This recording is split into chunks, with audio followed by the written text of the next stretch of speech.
Hey guys, it's Dana from the Tao of Dana, and I'm here with Bob, who I think doesn't want to be on camera. So I'm just going to let him sit on my lap, and you might see his head pop up from time to time. But I wanted to make a quick video all about these really amazing themes of the Year of the Dog. The Year of the Dog starts tomorrow, February 16th. And it's the Lunar New Year, or the start of the new year in the lunar calendar, and it is full of incredible themes. I only look at the incredible themes of every new year, of every Lunar New Year, of every New Year, because I don't, one, like to dwell on the negative, and also two, I don't really like predictive models that say you can have this because of the day you were born on, and you cannot because of the day you were born on, or because of the year you were born, you're gonna have bad luck, and you're gonna have health, and you're gonna have money, and you're not. I don't like any of that, and I don't find it to be true unless you believe it's true. So I like to stay away from that stuff, and I encourage you as much as you can to stay away from anything that tells you what you're going to be lucky with and what you are not, because it's simply not true. You make your own luck, and you can turn any situation around, and anything that tells you you can't is taking your power away.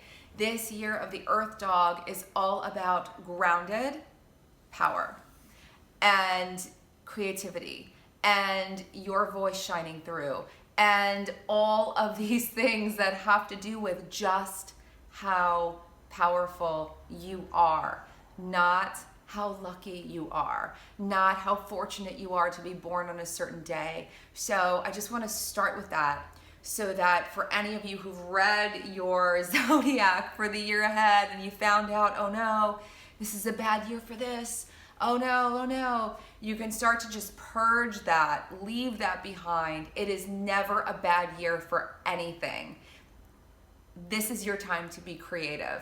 The earth element is so strong this year, and the theme of the earth element is master creativity. Mother Nature is our ultimate creator, creates all of life and everything that supports us, and all this beauty and all this wild and all of these animals and all of these trees and all of us, we're all part of nature.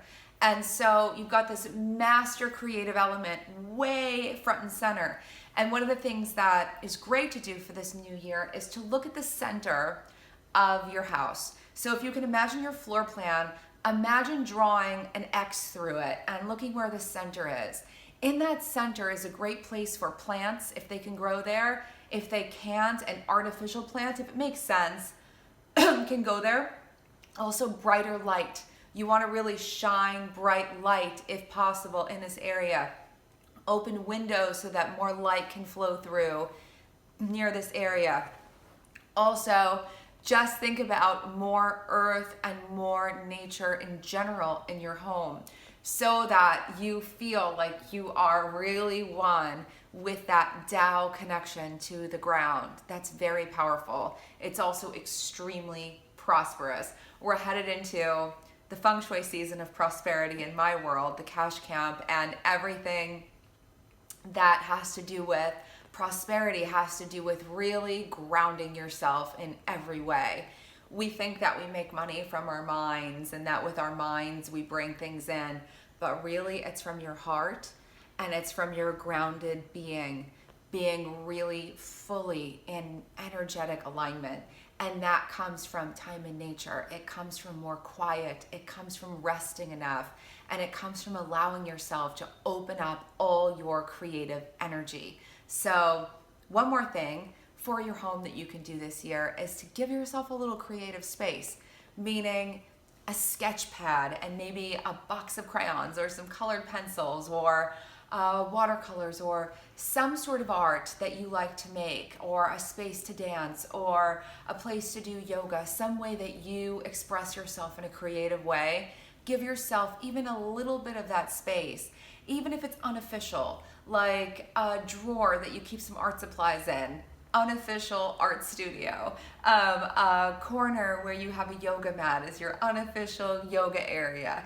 Just give yourself some space that you can use to be as creative as you want to and have been craving to be, and are, and expand that and really run with that feeling. Creative energy is going to make the hugest difference in your whole entire life. I can't say enough about it. It's such a big deal. Next thing is dogs, the year of the dog. The dog is super loyal, super full of love. Keep those people close to you. You might want to also look at anything that's been kind of a point of disloyalty, any broken agreements, any people who drain your energy or don't have your best interests at heart, and you know it, but you've turned a blind eye or you haven't been able to confront it. Now is a good time to really confront and either heal or separate yourself from that energy, because you don't have time to be drained. You don't have time to waste when you could be spending it with all the people that you love, with everyone that you love, instead of just letting that energy flow out of your life. One word about this is that where your energy goes, things will grow, right?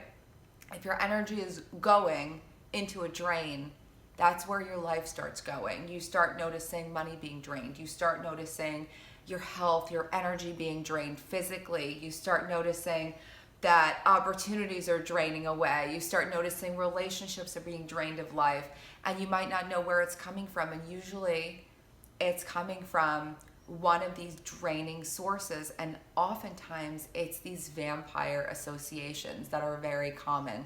If you happen to have one, you're not alone, but this year invites you to just clear that space, open it up so that you can thrive without feeling like you're being drained. And then finally, this year is really about, as I mentioned, being grounded in your most you-ness. It's a year of great partnerships. It's a year of great synergy and great love. And we can be our best partners, our best friends, our best lovers, our best everythings when we're really grounded in ourselves. So any place that's stuck in your life, you might want to ask yourself, how am I not being myself here? How can I bring more of what I really feel about this to the table? How can I be more intuitive instead of trying to fit in with what other people expect of me, or how I feel like I should be? All those shoulds, all those perceived things, all those little cookie cutters that we try to stick ourselves in order to be acceptable and normal if we're weird or eccentric or all of those things. All of those things are wonderful if they're you. Be that more and more and more, and you'll bring into your life really easily the right people, the right things, the right partnerships, the right synergy, the stronger relationships, the flourishing, amazing opportunities, because you are where it all begins. And so this year, nature, creativity, grounding, being you, being loyal to yourself and who you are, and partnering up, really synergizing, making amazing things happen that you actually want to happen, and remembering that you make your own luck all the time. Speaking of which, the Cash Camp is coming soon, and below you can find, if you're watching this when I just filmed it, the video series that will walk you through 3 of the biggest ways in your home to clear out all of the stuff that's been draining your energy. And then at the end, oh my gosh, video 3, you're gonna make one of my favorite Feng Shui money magnets in the whole wide world. It's amazing. So those are free and they're below for you, and it's really exciting to share them. It feels like a Lunar New Year gift. It's a Chinese New Year gift. Yay. It's the year of the dog. And it's a perfect season for it, because that's what this year is really all about. All this making, all this doing, all this synergy, all of this positivity, all of this authenticity brings so much wealth, money, abundance, greatness into your life, no matter what your zodiac sign is. So have an amazing Lunar New Year. I will talk to you guys soon. Bye.